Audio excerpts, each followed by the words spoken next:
Ад чаго загінуў вядомы беларускі хакеіст? Каго Лукашенко абяцае накарміць салатай і якога чыноўніка адправілі ў адстаўку? Вітаем, сябры! Гэта наша Ніва і зараз мы ўсё вам раскажам.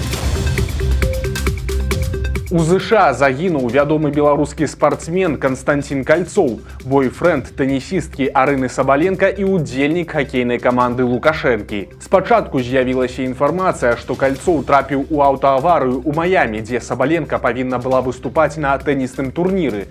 Таксама сярод прычын смерці узгадваліся адрыў тромба і самагубства. Па адной з версій Кольцов выкінуўся з балкона гатэля, і гэтую версію амерыканская паліцыя называе самай верагоднай. Сабаленко пакуль ніяк не каментавала трагедыю, але матчы з яе удзелам ужо адмененыя. У жыцці маладой спартоўкі гэта не першая раптоўная смерць. У лістападзе 19-го года ад менінгіту памёр яе 43-гадовы бацька, які прывёў дачку ў тэніс. Константин Кольцов, з якім Сабаленко сустракалася 4 гады, правёў адметную кар'еру па мерках беларускага хакеіста.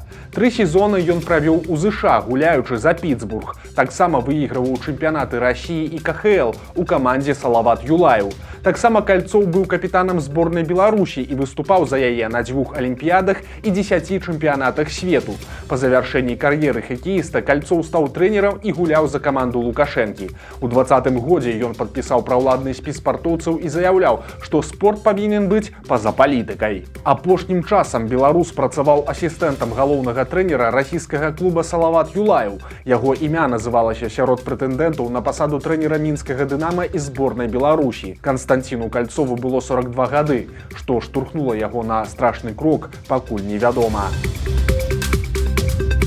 Лукашенко позвоніў на Байконур, каб расказаць пра салату з цыбулі. Сёння Александр Лукашенко правёў онлайн-сустрэчу з удзельнікамі экіпажа міжнароднай касмічнай станцыі Олегам Навіцкім і Марынай Васілеўскай, якіх адправяць у космас на 12 дзён 21 сакавіка. Васілеўская павінна стаць першай касманаўткай незалежнай Беларусі, а Навіцкі мае беларускае паходжанне, даўно знаёмы з Лукашэнкам і актыўна яго падтрымлівае. Наогул стваралася такое ўражанне, што цэнтральнай фігурай размовы быў не экіпаж МКС, а сам Лукашенко. Яму карацела раздаваць парады, скардзіцца на санкцыі, дзякаваць Путину и недарэчна жартаваць. Олег, я только единственное попрошу тебя, там же американский сегмент есть станции, да? Да. Ты смотри, чтобы американцы ее там не похитили в свой сегмент.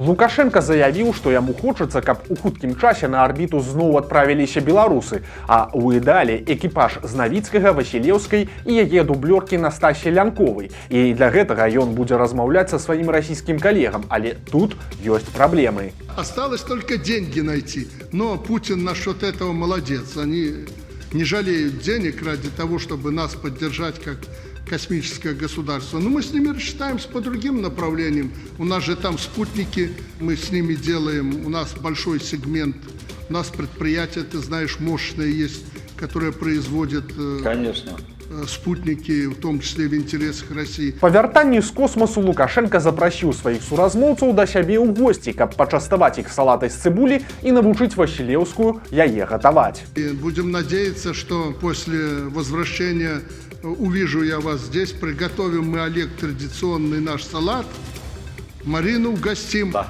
Тем более у нее ж хобби, мы ее научим готовить наш салат. Спасибо, с удовольствием. Страву, якую Лукашенко назваў салата маладосці антыкавідная, ён паказваў Навіцкаму летам 22 года. У яе склад уваходзіць зялёная цыбуля, гуркі, яйкі і смятана. Пасля гэты рэцэпт спрабавала піарыць беларуская прапаганда, але флэш-мобу не атрымалася. Магчыма, праз спецыфіку галоўнага інгрэдыента. У адстаўку сышоў чыноўнік, які раней апранаў вышыванку і пісаў па-беларуску. Пасады пазбавіўся намеснік кіраўніка апарата ўрада Беларусі Владзімір Калтовіч, і што стала прычынай яго сыходу, не паведамляецца. Калтовіч з 15 па 21 год узначальваў міністэрства гандлю. Ён меў вобраз чалавечнага чыноўніка, які мог пайсці на працу пешу, актыўна вёў соцсеткі і рабіў селфі ў вышыванцы, але ягоная праца ў крэсле міністра завяршылася ручным стрымліваннем цэн і зняццем з пасады. У снежні 21 года Калтовіча прызначылі ў апарат Саўміна на адміністратыўную пасаду намесніка кіраўніка. Дэ-факта Калтовіч стаў міністрам без партфеля і займаўся пытаннямі інтэграцыі з Расіяй у рамках так званай саюзнай дзяржавы. Летась вобраз Калтовіча заўважна змяніўся. Заўсёды гладка паголены чыноўнік адпусціў сівую бараду. Чыноўнік скардзіцца на жыццё і заклікае людзей самім вырашаць свае праблемы. Дэпутат гарадскога савета дэпутатаў Гродна Сергей Мазайла падзяліўся поглядамі на жыццё ў сваім тэлеграм-канале.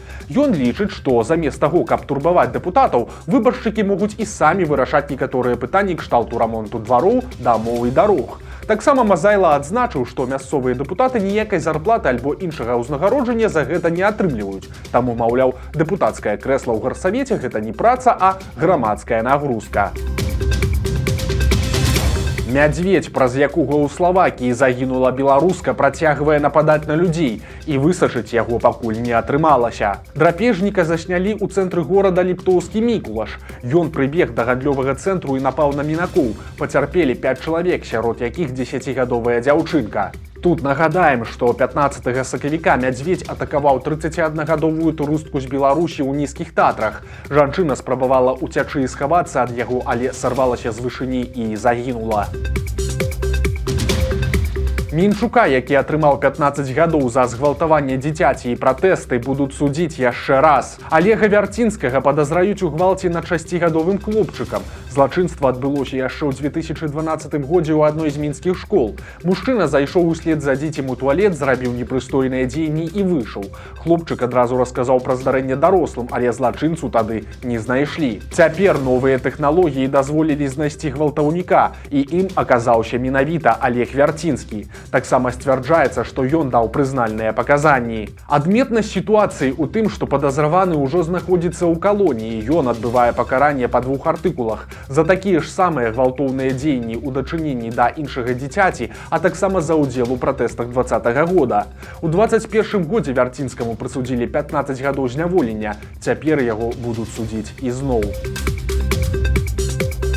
Міністэрства інфармацыі Беларусі асудзіла блакіроўку беларускіх СМІ, але гэта дакладна не тое, пра што вы падумалі. Днямі ўрад Латвіі заблакаваў у краіне сайты тэлеканала АНТ і выдавецкага дома СБ Беларусь сегодня.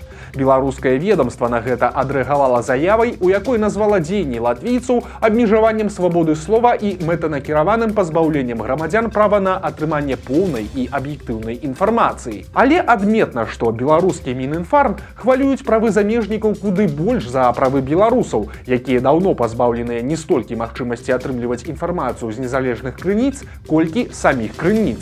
Ведомства прыклала руку да закрыцця дзесяткаў выданняў, а яшчэ больш аказаліся проста заблакаваныя. 3,5 дзесяткі журналістаў на сёння знаходзяцца за кратамі і асуджаныя на вялікія тэрміны. Таму хваляванне Міністэрства інфармацыі Беларусі выглядаюць банальным крывадушшам на фоне рэпрэсій, што адбываюцца ўнутры краіны. Маладога берасцейца будуць судзіць па ваенным артыкуле. 20 сакавіка пачнецца суд над 24гадовым Яўгенам Белімуком.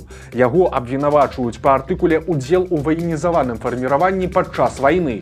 Яму пагражае ад 2 до 5 гадоў турмы. Што канкрэтна закідаюць Белімуку, невядома, але раней як мінімум 9 беларусаў ужо асудзілі па гэтым артыкуле. Некаторых кідалі за краты за паведамленне ў фэйкавы тэлеграм-бот палка Каліноўскага, за якім насамрэч стаялі беларускія сілавікі.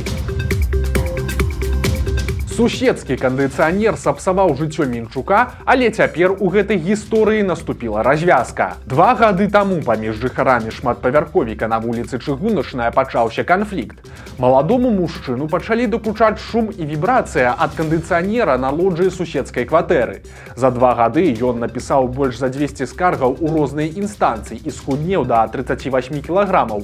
Але ж суседзі настойвалі, што ўсё усталявалі па правілах і нічога пераносіць не збіраюцца, нават за чужы кошт. У пачатку сакавіка гэтага года гісторыя скончылася хэпі-эндам. Суд пастанавіў зняць кандыцыянер, прычым суседзі змагаліся да апошняй апеляцыі, якая была адхіленая. У Гродні затрымалі хлопца за татуіроўку з трызубам і надпісам на украінскай мове. Сілавікі апублікавалі відэа з атрыманым жыхаром абласнога цэнтра, у якога на спіне выбіты стылізаваны герб Украіны і фраза на украінскай мове «Рабоў да раю не пускаюць, воля альбо смерць». Лукашэнкаўцы сцвярджаюць, што на хлопца данеслі і прымусілі яго паабяцаць звесці татуіроўку. І вось тут трэба адзначыць, што ані лозунг, ані герб у Беларусі афіцыйна не з'яўляюцца чымсьці забароненым, але ўсё, што звязанае з Украінай, выклікае шал і абурэнне ў сілавікоў і прыхільнікаў улады. У Гомельскай вобласці збіраюцца рэканструяваць мемарыял, адкрыты зусім нядаўна. У 2020 годзе ў Светлагорскім раёне на месцы спаленай нацыстамі вёскі Ала адкрылі мемарыяльны комплекс. Лукашэнкаўцы цяпер спрабуюць зрабіць залы, дзе ў 44 годзе загінулі 1758 чалавек, новую хатынь. Туды ездзяць чыноўнікі, возяць экскурсіі, назва вёскі пастаянна мільгае ў прапагандысцкіх сюжэтах. Падобна з гэтай нагоды на мемарыял вырашылі патраціць бюджэтныя грошы і правесці рэканструкцыю праз 4 гады пасля адкрыцця. Лукашэнкаўцы хочуць зрабіць у комплексе рамонт, памяняць асвятленне, а таксама абсталяваць паркоўку для машын і аўтобусаў. Таксама ў Але з'явіцца відэаназіранне і біятуалеты. З красавіка па верасень улады плануюць патраціць 87 000 рублёў. Колькі грошай пойдзе на агульную рэканструкцыю, невядома. У райцэнтры прадпрымальніка аштрафавалі за гандаль санкцыйнай касметыкай. На рынку ў Лепелі іпэшнік прадаваў прадукцыю нямецкай кампаніі «Нівея». За гэта яго судзілі па адміністрацыйным артыкуле за здзяйсненне незаконнай прадпрымальніцкай дзейнасці. У судзе нагадалі, што ўрад Беларусі забараніў увоз у краіну прадукцыі нямецкага вытворцы, таму гандаль ёй супярэчыць абароне нацыянальных інтарэсаў. У выніку іпэшніка аштрафавалі на 800 рублёў. Тут нагадаем, што кампанію «Нівея» забанілі ў 2021 годзе пасля таго, як Беларусь пазбавілі права правядзення чэмпіянату свету па хакеі. Немцы, як адзін з асноўных спонсараў турніру, настойвалі на немагчымасці яго арганізацыі ў нашай краіне. Вось такія навіны аўторка. Падпісывайцеся на канал, стаўце лайкі альбо дызлайкі і выказвайце заўвагі ў каментарах. І, канешне, чытайце нашу Ніву, глядзіце нашу Ніву і любіце Беларусь. Сустрэнемся заўтра.